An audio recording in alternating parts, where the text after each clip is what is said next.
बिस्मिल्लाहिर्रहमानिर्रहीम। आज का जो टॉपिक है हमारा वो है मेजर्स ऑफ सेंट्रल टेंडेंसी। ठीक है, मेजर्स ऑफ सेंट्रल टेंडेंसी में हमारे पास जो डिस्क्रिप्टिव स्टैटिस्टिक्स ओवरव्यू अगर हम देखें तो हमारे पास जो न्यूमेरिकल डाटा है उसकी जो प्रॉपर्टीज़ हैं उसमें हमारे पास 3 तरह की प्रॉपर्टीज़ आ जाएंगी। जैसे कि सेंट्रल टेंडेंसी आ जाएगी, उसमें हमारे पास मीन, मीडियन, मॉड आ जाएगा। मीन जो होगा उसमें हमारे पास अर्थमेटिक मीन, ज्योमेट्रिक मीन और हार्मोनिक मीन आ जाएगा, और मीडियन और मॉड आ जाएगा। और ये तीनों जो है ग्रुप्ड और अनग्रुप्ड डाटा दोनों के लिए हम फाइंड आउट करेंगे। फिर वेरिएशन आ जाती है। वेरिएशन में हम रेंज, वेरिएशन कैसे चेक करते हैं डाटा की, उसमें range, interquartile range variance, standard deviation, coefficient of variation आ जाती है। ठीक है, और जो तीसरी चीज़ है वो है शेप्स। शेप्स जो होती है कोई जो डिस्ट्रीब्यूशन या डाटा की वो स्क्यूनेस और कर्टोसिस से हम चेक करते हैं। अब सेंट्रल टेंडेंसी होती क्या है? The central tendency is measured by average.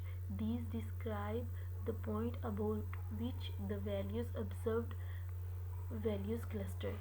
कि हम जो डाटा होता है, जो वैल्यूज़ होती है ना, उनका जो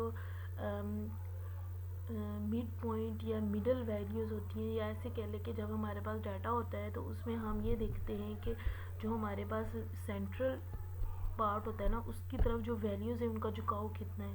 ठीक है, कि सेंट्रल मीन्स सेंटर आ गया और टेंडेंसी मीन्स के झुकाव आ गया, कि जो वैल्यूज़ हैं उनका सेंट्रल पार्ट की तरफ झुकाव कितना है, कि सेंट्रल टेंडेंसी कितनी है हमारी। ठीक है, ये हम इसमें चेक करते हैं। ठीक, इन मैथमेटिक्स इन एवरेज और central tendency of a data set refers to a measurement of middle और expected value of the data set. सबसे पहले मीन आ जाता है हमारे पास। The mean of a set of the values or measurements is that sum of all measurements divided by the number of measurements in the set. कि mean क्या होता है, कि मीन हमारे पास जो सारी ऑब्जर्वेशन सेट ऑफ वैल्यूज़ होती हैं या फिर सेट ऑफ मेजरमेंट्स होती हैं, ठीक है, उनको सम अप करते हैं, हम उनको ऐड करते हैं। ठीक है, फिर हम उसको नंबर ऑफ़ ऑब्जर्वेशंस या नंबर ऑफ़ मेजरमेंट्स या नंबर ऑफ़ वैल्यूज़, जितनी भी वैल्यूज़ होती हैं उसमें हम उसको डिवाइड कर देते हैं। ठीक है, the mean is the most popular in widely use. It is sometime called the arithmetic mean. कि जो मीन है वो बहुत ज़्यादा पॉपुलर है और बहुत ज़्यादा यूज़ किया जाता है। ठीक है, और इसको जो है ना अरिथमेटिक मीन भी बोलते हैं। ठीक है, अब हमारे पास जो मीन है हम अनग्रुप्ड डाटा और ग्रुप डाटा दोनों के लिए करेंगे। यहाँ पे हमारे पास अनग्रुप डाटा के लिए इसका फार्मूला है कि जब हम if we get the mean of the sample we call it the mean sample and it is denoted by x bar. कि जब हम सैम्पल मीन, जब हम सैम्पल है ना जो, उसके लिए हम जब मीन कैलकुलेट करते हैं, जब सैम्पल मीन कैलकुलेट करते हैं तो उसको हम एक्स बार से डिनोट करते हैं। मीन टू से कि एक्स और इसके ऊपर ऐसे बार होती है, ठीक है, उससे डिनोट करते हैं। ठीक, और इसका फार्मूला क्या होता है कि sum of all values in the sample, कि जो सैम्पल होता है उस सारे की वैल्यूज़ और divided by number of values in the sample. कि जितनी भी उस वैल्यू सैम्पल में वैल्यूज़ है ना उनके साथ हम उसको डिवाइड कर देते हैं। इसी तरह if we compute the mean of the population, के ये हमने मीन ऑफ द सैम्पल किया है ना, अगर हम मीन ऑफ द पॉपुलेशन के पूरी होल पॉपुलेशन का अगर हम मीन लेना चाहें, अब इसमें आपको पता होगा कि सैम्पल क्या होता है, कि पॉपुलेशन से सम उसी का डिनोटेड पार्ट के उसी का सब सेट ऑफ पॉपुलेशन जो होता है ना हमारे पास, उसको हम सैम्पल बोलते हैं। लेकिन जो पॉपुलेशन होती है तो whole area which is targeted, के मतलब जो होल एरिया होता है जिसको हम टारगेट करते हैं स्टडी के लिए, वो उसको हम पॉपुलेशन बोलते हैं। ठीक है, जब हम उसके लिए मीन निकालते हैं तो उसको हम किसे म्यू से रीड आउट डिनोट करते हैं। ठीक है, उसको हम म्यू पढ़ते हैं। ठीक, और इसका फार्मूला क्या होता है, पॉपुलेशन मीन का sum of all values in the population. के जो हमारे पास पॉपुलेशन है ना उसकी सारी values divided by number of values, के जितने नंबर है ना वैल्यूज़ के जितने नंबर हैं, ठीक है, नंबर ऑफ़ वैल्यूज़ हैं, जितनी वैल्यूज़ हैं उतने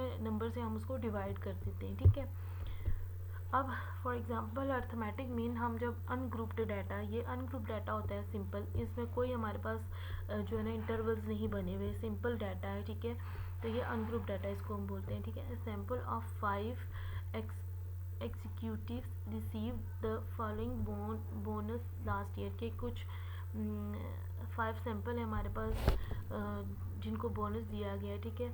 उसकी जो हमारे पास नंबर्स हैं कौन से, 14, 15, 17, 16 और 15, ठीक है। अब हमने इसका अर्थमेटिक मीन फाइंड आउट करना है। तो फार्मूले में हमने क्या चीज़ पढ़ी थी, sum of all the values in the sample divided by sum of all the values in the sample, ठीक है।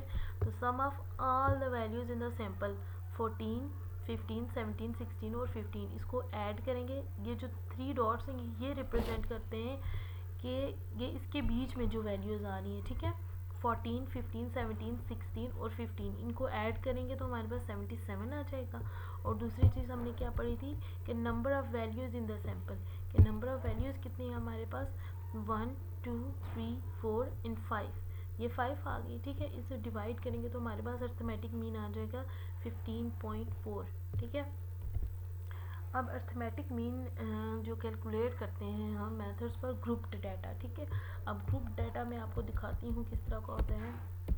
ये इस तरह का होता है ग्रुप डाटा, ठीक है, जिसमें ग्रुप बने हुए 30 to 39, 40 to 49, इसको हम बोलते हैं कंटिन्यूस सीरीज या ग्रुप्ड डाटा, ठीक है।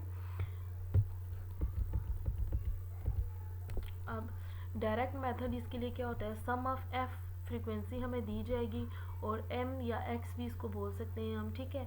तो इनको मल्टीप्लाई करेंगे डिवाइडेड बाय एन, तो हमारे पास एक्स बार आ जाएगा डायरेक्ट मेथड से। शॉर्टकट मेथड से अगर हम करना चाहें तो x bar is equal to a represent करता है अज्यूम मीन को, ठीक है। अज्यूम मीन कैसे निकाला जाता है, फॉर एग्जांपल ये हमारे पास वैल्यूज़ दी गई हैं, ठीक है। अब हमने इनका अज्यूम मीन निकालना है। एक अज्यूम मीन कैसे निकालते हैं हम, कि अगर हमारे पास पहले तो हमने एक्स बार मतलब मिड वैल्यूज़ निकालनी है, ठीक है। मिड वैल्यूज़ को हम एक्स से रिप्रेजेंट करते हैं, ठीक। अब मिड वैल्यूज़ कैसे निकालेंगे हम, 30 + 39 divided by 2 which is equal to 34.5, 40 + 49 divided by 2 which is equal to 44.5, ये सारी मिड वैल्यूज़ हैं, ठीक है। मिड वैल्यूज़ को हम स्मॉल एक्स से रिप्रेजेंट करते हैं, ठीक। अब इसमें देखें जो मिड वाली वैल्यू है 3 और 3, तो मिड वाली वैल्यू हमारे पास 64.5 आ गई, ये हमारे पास अज्यूम मीन होगा, ठीक है, अगर हम निकालें तो, ठीक। और अगर हमारे पास 2 वैल्यूज़ हैं मिड में, फॉर एग्जांपल हमारे पास ये अभी 7 वैल्यूज़ है तो मिड वाली वैल्यू हमें आ गई है नज़र। लेकिन अगर हमारे पास होंगी 2 वैल्यू मिड में आ रही है, फॉर एग्जांपल 8 वैल्यूज़ हैं, तो हमने वो वैल्यू ले लेनी है जिसकी फ्रीक्वेंसी ज़्यादा होगी, तो वो हमने ले लेनी है मीन, ठीक है, अज्यूम मीन, ठीक। ये हो गया। Plus sum of f frequency हमें दी गई होगी, और डी क्या होता है कि हमारे पास एक्स आई माइनस म्यू एक्स आई माइनस म्यू आ जाएगा, ठीक है। एक्स आई वही जो हमारे पास होता है, सॉरी एक्स आई माइनस ए, ठीक है। एक्स आई क्या होता है, एक्स आई हमारे पास जो मिड वैल्यूज़ हमने निकाली होती हैं या गिवन होती हैं, ना गिवन हो तो हम निकाल लेते हैं, ठीक है, वो होंगी, और मल्टीप्लाई बाय उसको हम करेंगे सॉरी एक्स आई हो गया माइनस ए क्या होता है अज्यूम मीन, ठीक है। तो हमने उसको करना है मल्टीप्लाई और फिर उसका सम करेंगे, तो जो आंसर आएगा उसको एन पे डिवाइड करेंगे नंबर ऑफ़ ऑब्जर्वेशन से, फिर जो होल आंसर आएगा उसको हम ए जो हमारे पास अज्यूम मीन होगा उससे ऐड कर देंगे, तो हमारे पास शॉर्टकट मेथड से कंटिन्यूस सीरीज़ के लिए या ग्रुप डाटा के लिए आ जाएगा, ठीक है। अब हमारे पास आ जाता है कंटिन्यूस सीरीज़ के लिए जब हम निकालते हैं बाय स्टेप डेविएशन मेथड, इसमें ए ऐसे ही निकालते हैं हम assume mean sum of f i d i same as it is आएगा, जैसे मैंने पहले बताया, एन भी same it is as it is आएगा। और आई जो होता है ना, आई क्या होता है कि हाइट या इंटरवल आते हैं, ठीक है, कि ये जो 2 वैल्यूज़ हैं 30 और 40 इनके बीच में गैप कितना है, ठीक है, 10 का गैप है, तो हमारे पास आई क्या हो जाएगा 10। हम इसको कभी एच से भी रिप्रेजेंट करते हैं, सी से भी रिप्रेजेंट करते हैं, ठीक है, तो ये हमारे पास 10 आ जाएगा। 30 to 40 10, 40 to 50 10, गैप 10 का है ना, तो ये इस तरह आ गया, ठीक। ये आगे कंटिन्यूस डाटा के लिए या ग्रुप्ड डाटा के लिए हमारे पास जो फार्मूलाज है जिनकी मदद से हम अर्थमेटिक मीन फाइंड आउट कर सकते हैं, ठीक। अब हमारे पास आ जाता है weighted mean. Weighted mean is the mean of the set of values wherein each value or the measurement has a different weight or the degree